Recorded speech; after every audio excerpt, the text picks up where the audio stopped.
You know what nobody tells you about growth? It's lonely. You've probably heard all your life that becoming your best self is something to celebrate, that evolution is beautiful, that transformation is the goal, and it is. But here's what they don't mention in all those motivational posts and self-help books. Sometimes, when you grow away. Away from the people you love, away from the places that once felt like home, away from the version of yourself that everyone learned to recognize. And suddenly, you're standing in a room full of familiar faces, feeling like a stranger. You haven't changed because you wanted to be different. You changed because something inside you woke up.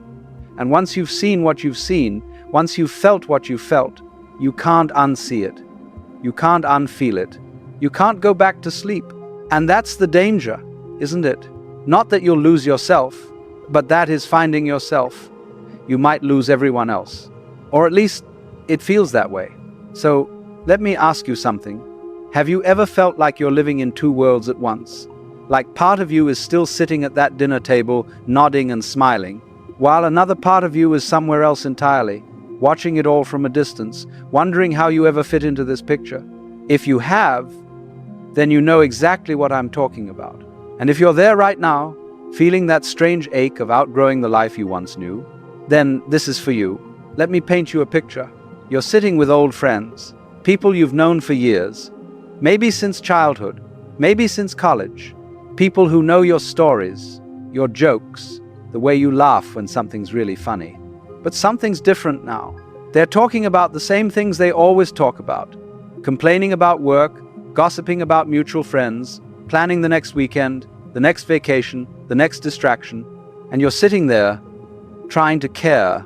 You're nodding, you're smiling, you're playing the part, but inside, there's this quiet distance growing, like you're watching the scene through glass. You can see them, you can hear them, but you can't quite reach them anymore. It's not that you think you're better than them. God?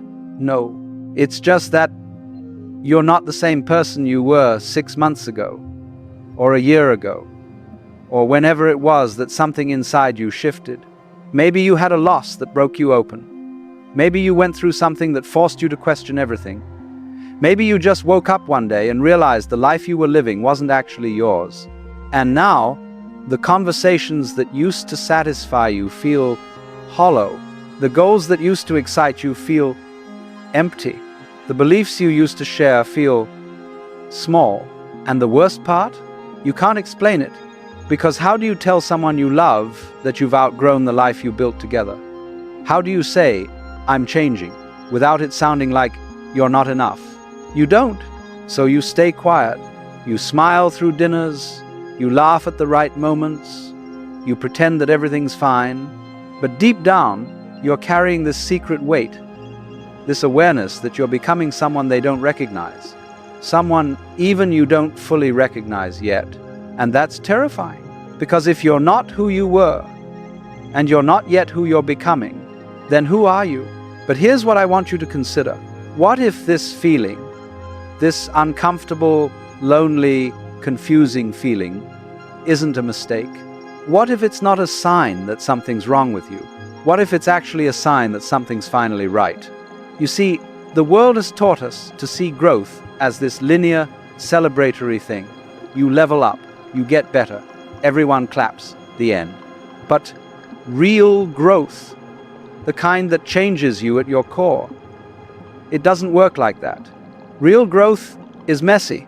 It's the caterpillar dissolving in the cocoon, its body turning to liquid before it becomes a butterfly. It's the lobster shedding its shell, soft and vulnerable, hiding in the rocks until a new one forms. It's the seed breaking apart in the dark soil, dying to itself so something new can emerge. Nature understands what we've forgotten. That transformation requires destruction first. That becoming requires unbecoming. That before you can put on the new self, you have to take off the old one. And that's what's happening to you. You're shedding a shell that no longer fits. A shell made of old beliefs, old patterns, old versions of success and happiness that you inherited from a world that never asked you what you actually wanted. And the people around you, they're still wearing their shells. And they can't understand why you're not comfortable in yours anymore. It's not their fault. They're not wrong. You're not right. You're just different now. You've seen something. I felt something. Touched something true beneath the surface of it all. Maybe you realized that the career you were chasing was someone else's dream, not yours. Maybe you discovered that the relationship you were clinging to was built on who you used to be, not who you are.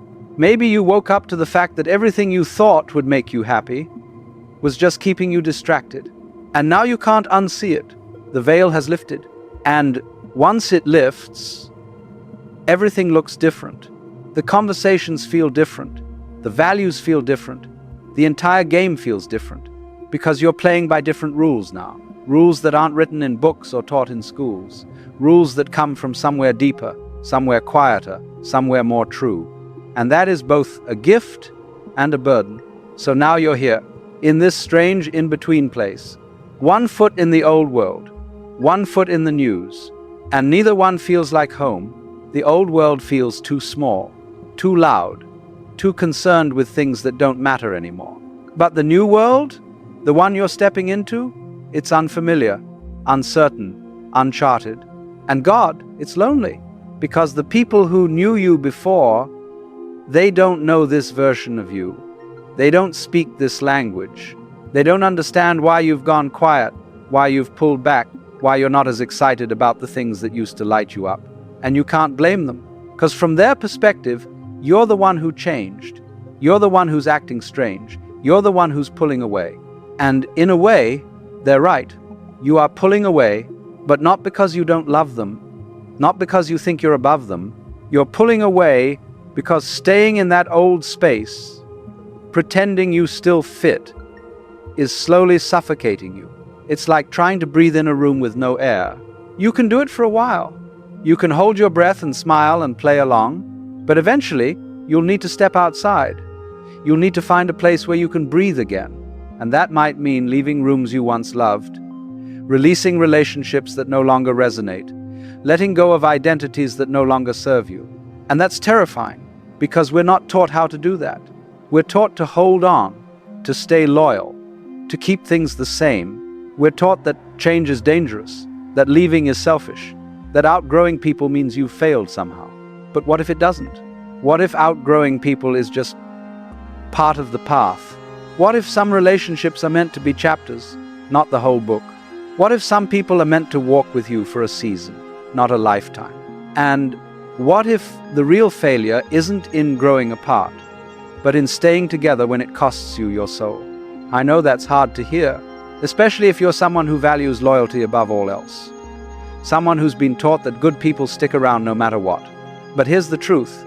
Loyalty to others at the expense of loyalty to yourself isn't loyalty.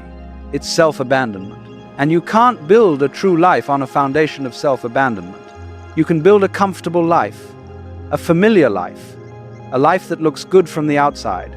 But you can't build a true life, and somewhere deep inside you know that. That's why you feel restless. That's why you feel out of place.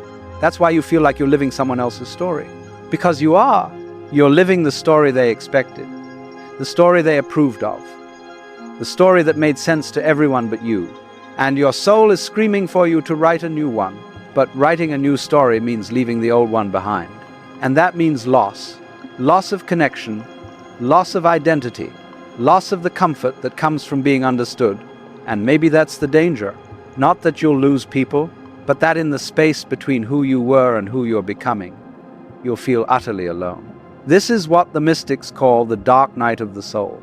The place where everything you thought you knew falls away, where the ground beneath you crumbles, where the light you used to follow goes out, and you're left standing in the dark, wondering if you made a terrible mistake, wondering if growth was worth it, wondering if you should just go back. But here's the thing about the dark night. It's not the end. It's the middle. There's an old story told in many traditions about a traveler who leaves their village to seek the truth. At first, the journey was exciting. New landscapes, new faces, new possibilities. But eventually, the traveler finds themselves in the wilderness, far from home, far from anyone who knows their name. And in that wilderness, they meet themselves. Not the self they were taught to be, not the self they showed the world, but the self they actually are. Raw, unpolished, unprotected. And it's terrifying because that self doesn't have all the answers, doesn't have a mask, doesn't have the script. It's just there, vulnerable, real, alive. And the traveler has a choice. They can turn back, return to the village, pretend they never left, put the mask back on and live the rest of their life in safety. Or they can keep going, trust the wilderness, trust the not knowing, trust that even though they feel lost, they're actually finding their way. This is your story too. You're the traveler. And the wilderness? It's this space you're in right now. This uncomfortable, lonely, confusing space where you've outgrown your old life but haven't yet built your new one. It's the space between stories. And every great story has one. The hero leaves home. The caterpillar enters the cocoon. The seed breaks open in the dark. There's always a death before a rebirth. There's always a letting go before taking hold. There's always a wilderness before the promised land. And you're in it right now. And I know it doesn't feel sacred. I know it feels scary. I know it feels like you're doing something wrong. Like you're betraying the people who loved the old you. But you're not. You're honoring something deeper. You're honoring the truth that lives inside you. The truth that whispers, this isn't it. There's more. Keep going. And the truth? It doesn't care about comfort. It doesn't care about approval. It doesn't care about fitting in. It only cares about one thing, that you become who you actually are. Not who they need you to be. Not who you thought you should be. But who you are underneath all the layers, underneath all the expectations, underneath all the stories. Who are you? And the only way to find out is to let everything else fall away. So here's what I want you to know. If you're in this place right now, if you're feeling the ache of outgrowing everyone around you, you're not broken. You're not wrong. You're not losing your mind. You're waking up. And waking up is hard because it means seeing things you can't unsee, feeling things you can't unfeel, knowing things you can't unknow. It means standing alone sometimes. It means being misunderstood. It means walking away from relationships and situations that no longer feed your soul. But it also means something else. It means freedom, real freedom, not the kind that comes from having more money or more success or more approval, but the kind that comes from being true, true to yourself, true to your path, true to the quiet voice inside that's been guiding you all along. And here's the beautiful part. When you honor that voice, when you trust that path, when you let yourself grow, even when it's lonely, you don't lose everyone. You lose the people who were never meant to walk the whole journey with you. And you find the ones who were. You find the people who see you, not the old you, not the you they want you to be, but the you that you're becoming. And those people, they'll feel like home in a way the old connections never did. Because they're not asking you to shrink. They're not asking you to pretend. They're not asking you to be anything other than what you are. And that's the gift on the other side of this loneliness. Community built on truth. Connection built on resonance. Love built on seeing and being seen. But you can't get there if you stay where you are. You can't find your people if you're still pretending to be someone you're not. You have to be willing to walk through the wilderness first. To stand alone for a while. To trust that even though it feels like you're losing everything, you're actually gaining yourself. And that's worth it. God, that's worth it. Because at the end of your life, you won't regret the people who didn't understand you. You'll regret the times you abandoned yourself to keep them. You'll regret the moments you silenced your truth to keep the peace. You'll regret the years you spent fitting into spaces that were never meant for you. So don't do that. Don't shrink. Don't hide. Don't go back to sleep just because waking up is hard. Stay awake. Stay true. Stay on your path. Even when it's lonely, even when it's scary, even when everyone around you thinks you've lost your way. Because you haven't lost your way, you've found it. And that's what they don't understand. They think you're wandering. They think you're lost. They think you're making a mistake. But you're not. You're finally walking the path that was always yours. And yes, it's lonely sometimes.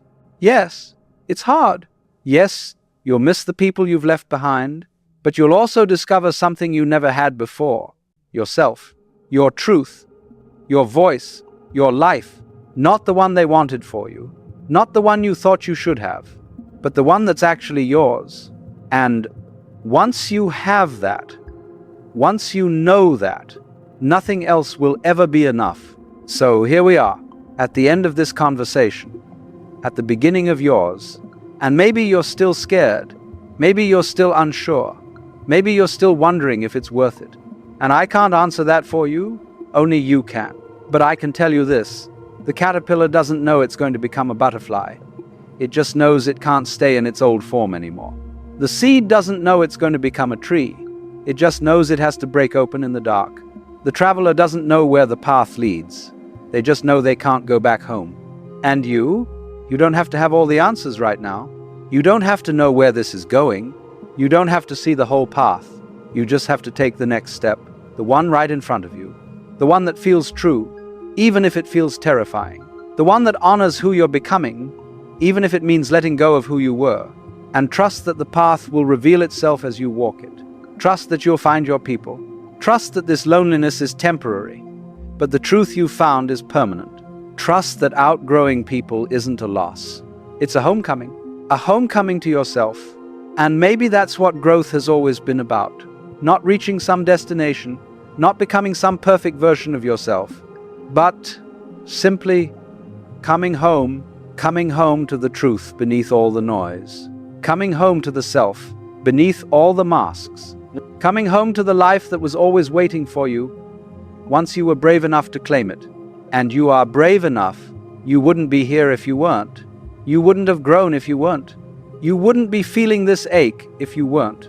Because the ache, it's not a sign that something's wrong. It's a sign that something's finally right. It's your soul saying, yes, keep going. So keep going. Through the wilderness, through loneliness, through fear, keep going. Because on the other side of all this is you, the real you, the one you've been searching for all along. And that is worth everything.